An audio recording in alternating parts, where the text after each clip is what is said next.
Antifa is now a terrorist organization, and Donald Trump claims he found the girlfriend of the founder of Antifa, and she's under arrest and being prosecuted. I want to remind you that the last time they talked to an Antifa member on Fox News, it was just this guy, who also happened to be the ex-gang member during the Derek Chauvin and George Floyd incident, who also happened to be a Gaza resident. This is definitely not the same guy, by the way. So when they say they found the girlfriend of the founder of Antifa, I wouldn't be surprised if it's just him in a blonde wig claiming he's trans, right? Apparently the person who shot Charlie Kirk's girlfriend was also trans. So it wouldn't be surprising if they try to put a spin on it like these trans underworld special ops or pulling puppet strings behind the protests in America against Trump. Donald Trump, you are a fascist. That is why there's protests in America. But let's see what Kristi Noem had to say about catching Antifa's girlfriend. They have been so bold in making sure we're bringing those individuals to justice. One of the individuals we arrested recently in Portland was the girlfriend of one of the founders of Antifa, and that we are hoping that as we go after her, interview her, and prosecute her,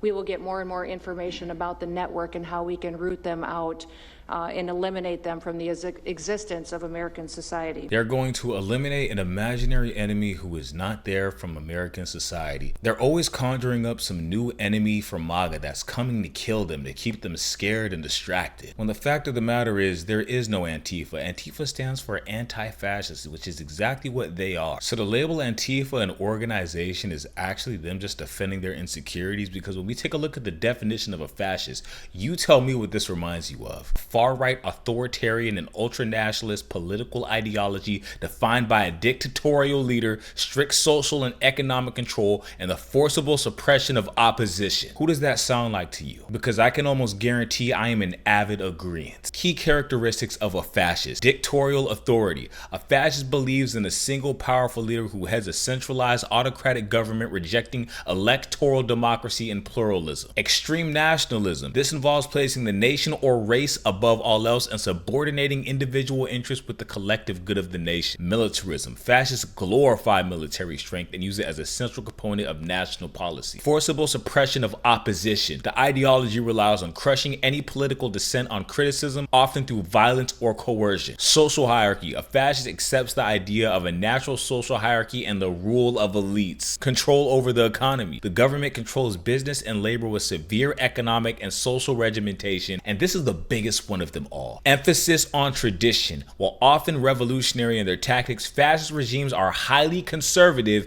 in their championing of traditional values. So once again, you tell me what this definition of fascism reminds you of, and I will avidly agree with you every time. I also find it ironic that these Antifa, ex-gang, Gaza resident members all decided to talk to Fox News out of everybody. The same white guy with blue eyes. Like, come on now. And let me tell you what Trump is up to right now. He wants to use the Insurrection Act to gain control over the military. Everything he's doing right now is leading up to the Insurrection Act because he knows he is going to lose the midterms and he will get impeached. They are all done. The Epstein files will come out. Trump is going to get impeached. We are going to get our country back. They've even gone as far as to compare Antifa to MS-13, ISIS, and Hamas. And do you remember when Dementia Trump held up this photo of Kilmar Abrego's tattoos and thought that MS-13 wasn't photoshopped on his hand? I mean, Trump's dementia is so bad that in this interview, he truly believed MS-13 was tattooed on Kilmar Abrego's knuckles when it was never there, just symbols. He wasn't a member of a gang.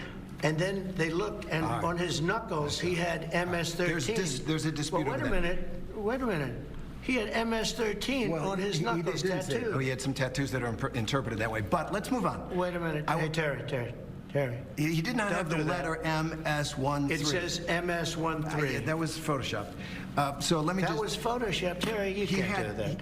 Hey, they're giving you the big break of a lifetime. You know, you're doing the interview. I picked you because, frankly, I never heard of you, but that's okay. I picked you, Terry, but you're not being very nice.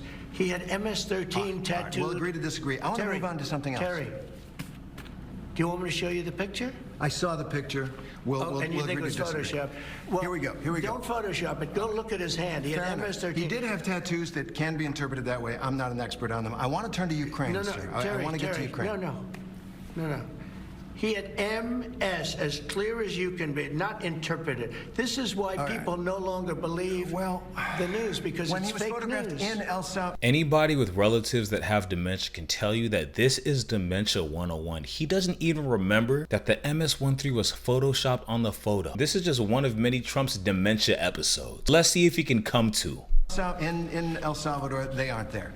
But let's just go on. They aren't there when he's in El Salvador. They weren't there, but they're there now, right? No, but they're in now. your picture. Terry. Ukraine, sir. He's got MS-13 on his knuckles. All right. Okay? Well, we'll take a look at that. You do such a disservice. We'll take a look at that, Why don't sir. you just say, yes, he does, and, go on to something else? It's contested.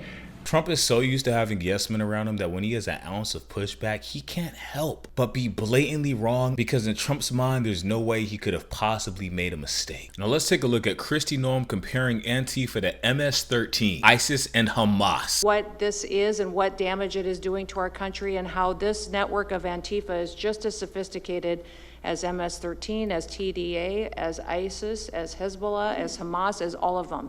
They are just as dangerous. They have an agenda to destroy us, just like the other terrorists we've dealt with for many, many years.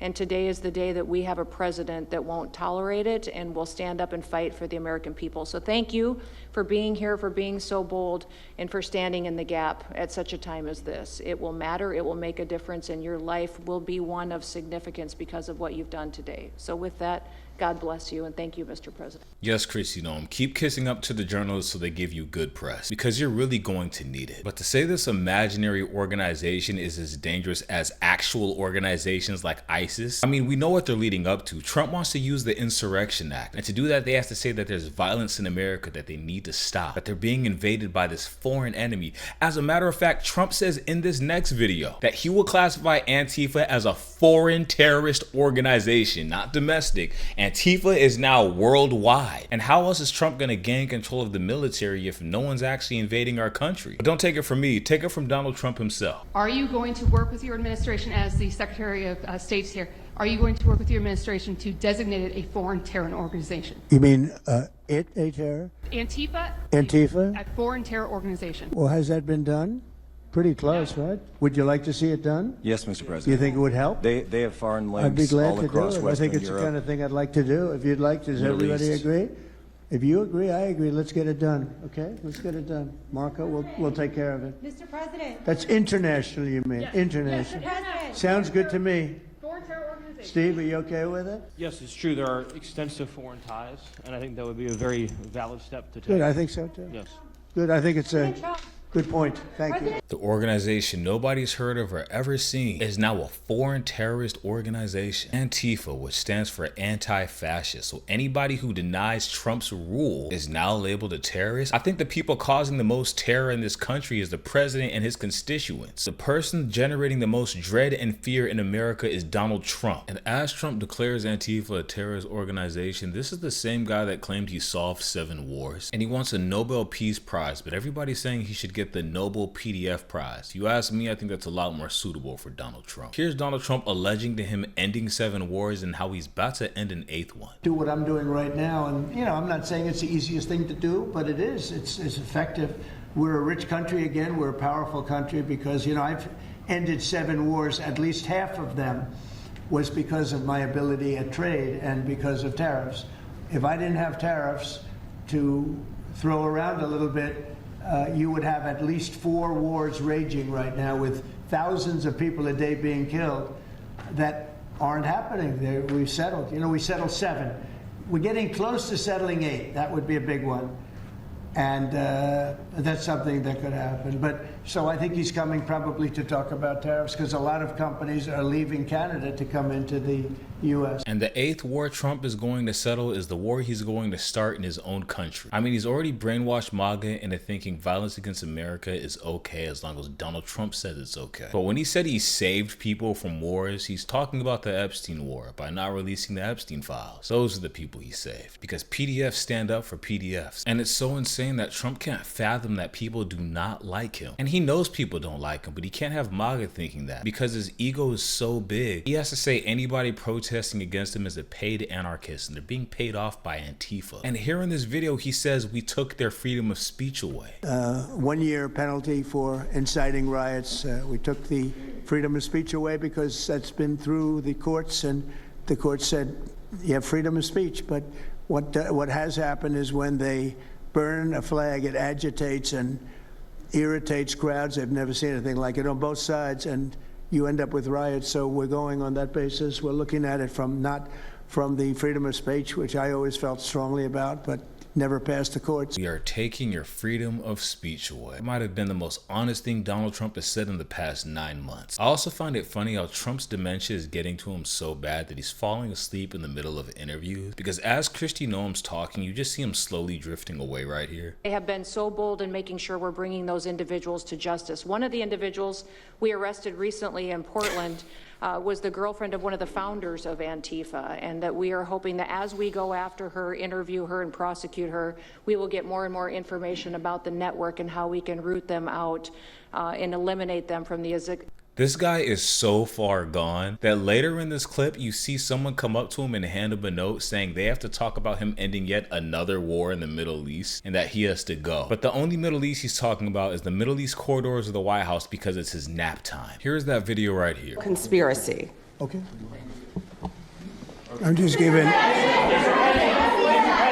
Yeah, I was just given a note by the Secretary of State saying that we're very close to a deal in the Middle East, and they're going to need me pretty quickly, so I will take a couple of more questions. Yes, Trump, ending war in the Middle East. It has nothing to do with your war with dementia. And if you ask ChatGPT who Antifa is against, they'll say it's those who oppose fascism, white supremacy, racism, and far-right authoritarian ideologies. So Trump and his administration is just admitting that this is exactly them. To label Antifa a foreign terror organization, calling them terrorists, when the biggest threat America has is the people we have in office. The ones who are supposed to serve us and help us are the ones taking from us. And if you call them a fascist, they lose their minds because they're fascists. They are Nazis. I want to make it very clear that Donald Trump is a fascist, and everybody that serves him and contributes to him is also one. Now it's time to dismantle Trump's game plan with the Insurrection Act. There is 3 ways he can invoke it, but he's looking at one right now because it seems like it's his only option.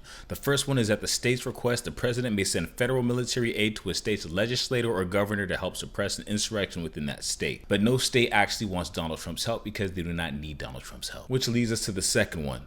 To enforce federal law, the president can deploy troops without a state's request when unlawful obstructions, combinations, or assemblages or rebellion make it impracticable to enforce federal laws in a state throughout ordinary court proceedings. And the last one is to protect constitutional rights. The president may also act without a state's permission if an insurrection or domestic violence deprives people of their constitutional rights and state authorities are unable or unwilling to protect those rights. This is why Trump is saying there's this imaginary violence happening in these states and areas, because he's getting ready to officially declare the Insurrection Act. However, this could be stopped. Trump's legal ground for calling the Insurrection Act is hard because the Supreme Court can intervene. The Supreme Court has suggested courts could step in if a president acts in bad faith, exceeds a reasonable judgment, or operates outside of the law, which is all 3 definitions of Donald Trump as a whole. Now, the president cannot declare martial law without Congress authorizing it, so the Insurrection Act is actually one of his main options here. But it looks like a very weak case for him, because in martial law, the military replaces civilian government and again needs to be approved by Congress in the first place, so we can't act alone for that. It's like we let a bunch of little kids play pretend president, because that's what Donald Trump is, a fraud, a felon, and he is in the Epstein files. And this is the same guy who found out Biden had stage 4 cancer and told everybody he was a mean POS and to not feel bad for him because he's a bad guy. Right after he was saying that Charlie Kirk's death shouldn't be celebrated and no one should be saying anything bad about that, and even got Jimmy Kimmel fired for making a joke. Trump did this days later. The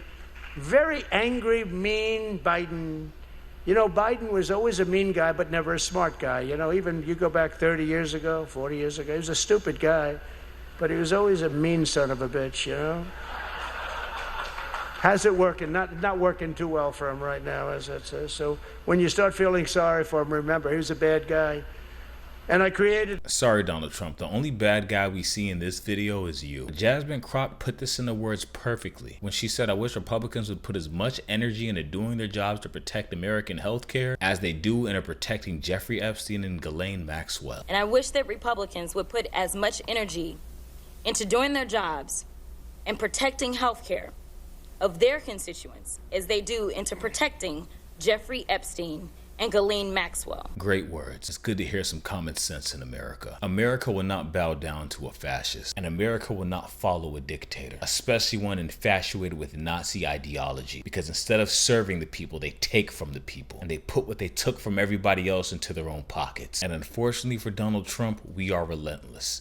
Release the Epstein files, Donald Trump. Thank you very much for watching this video. Please make sure to leave a like, comment, and subscribe. Have a great day today, and I hope to see you next time. By the way, I recorded this video before for a full hour, only to find out none of my audio registered because my mic was muted. But you know what? I took that and I said, now I can just make a better video because I'm more educated now. Have a good one.